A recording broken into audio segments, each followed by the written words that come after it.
Social media पे expose करना चाहिए था कि नहीं करना चाहिए था, चीज़ों को ओपनली लाना चाहिए था कि नहीं लाना, क्योंकि किसी न किसी की इसमें बदनामी तो हो रही थी। किसी न किसी की क्या, दोनों हम दोनों की बदनामी हुई। और वो सोशल मीडिया पे उस तरीके से आया, मैं खुद से नहीं लेकर के आया, मुझे प्रोवोक किया गया, मुझे बोला गया। 1 बार नहीं, 2 बार नहीं, 1 मिनट नहीं, 2 मिनट नहीं, पूरे 2-3 घंटे तक मुझे काउंसलिंग करके समझा कर के बोला गया कि लाओ, लाओ, तुम मार्केट में आग लगाओ। Hello friends, welcome to my YouTube channel life जरा हटके। तो फ्रेंड्स, सचिन ने बताया जो भी चीजें हुई हैं वो किसके कहने पर की है। सचिन ने सुमित जी का नाम लिया। सचिन ने जी बताया, जब मेरे और नेहा के बीच में प्रॉब्लम्स चल रही थी तो मैं बहुत परेशान था और मैंने नेहा जी के परिवार में सबको कॉल किया पर किसी ने नहीं उठाया। उसके बाद मैंने सुमित जी को कॉल किया, फिर उन्होंने ही मुझे सलाह दी कि तुम नेहा को एक्सपोज करो, जो भी चीजें तुम्हारे और नेहा के बीच में है वो सबके सामने लेकर आओ सोशल मीडिया पे। सचिन ने कहा कि मैं ये सारी चीजें सोशल मीडिया पे लेके नहीं आना चाहता था, लेकिन मैं इतना परेशान था, मेरे पास कोई बात करने के लिए नहीं था।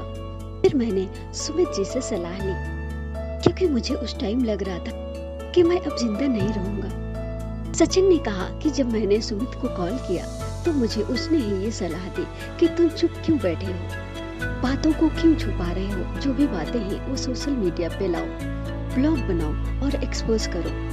इसीलिए मेरी हिम्मत बढ़नी शुरू हो गई। सचिन ने कहा कि मेरी 2-2, 3-3 घंटे बात होती थी सुमित से। मुझे लगता था मेरी बातों को वो समझ रहे हैं। सचिन ने कहा कि मैं एक्सपोज कभी नहीं करता अगर मुझे ये सलाह नहीं दी गई होती कि तुम सोशल मीडिया पे चीजों को एक्सपोज करो, ब्लॉग बनाओ, आग लगा दो मार्केट में। क्योंकि इन सब में मेरी इमेज तो खराब हो ही रही थी, साथ ही सामने वाले की भी इमेज खराब हो रही थी। सचिन ने कहा, उस समय मुझे लगा कि मुझे सही सलाह दी जा रही है, मुझे लग रहा था कि मैं सही कर रहा हूँ, जो सही सलाह दे रहे हैं। लेकिन आज मुझे लग रहा है जो भी सलाह मुझे दी गई थी वो गलत थी, मैंने गलत किया। मुझे चीजों को सोशल मीडिया पे नहीं लाना चाहिए था। लेकिन आज मुझे लग रहा है कि मैंने गलत बंदे से सलाह ले ली, क्योंकि इतना सब होने के बाद भी वो लोग तो एक हो रहे हैं और बुरा यहाँ पे सिर्फ मैं बन गया। सचिन ने कहा, ये प्लानिंग शायद मेरी छवि को बिगाड़ने के लिए की गई थी। मैंने सोशल मीडिया पे चीजों को लाकर बहुत बड़ी गलती की है, लेकिन मुझे फोर्स किया गया था।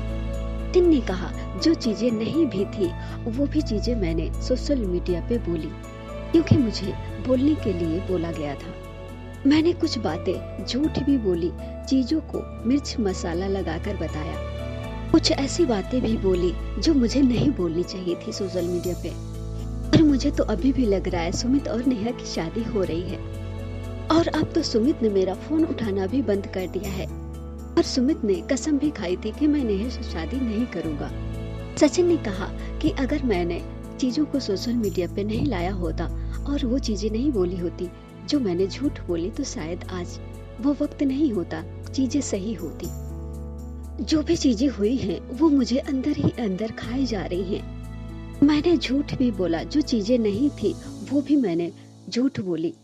इसके लिए मैं गुनहगार हूँ, लेकिन मैंने ये चीजें अपनी मर्जी से नहीं की, मुझे फोर्स किया गया है, मुझे बोला गया था। मेरी इतनी हिम्मत कभी नहीं थी कि सोशल मैं मीडिया पे नेहा एक्सपोज़ या करना उसके चाहिए था कि परिवार नहीं के करना बारे चाहिए था, में चीज़ों को कुछ ओपनली भी लाना चाहिए बोलूं, था कि नहीं लाना, क्योंकि इस तरह किसी से न किसी की इसमें बदनाम बदनामी तो करूं। हो रही थी।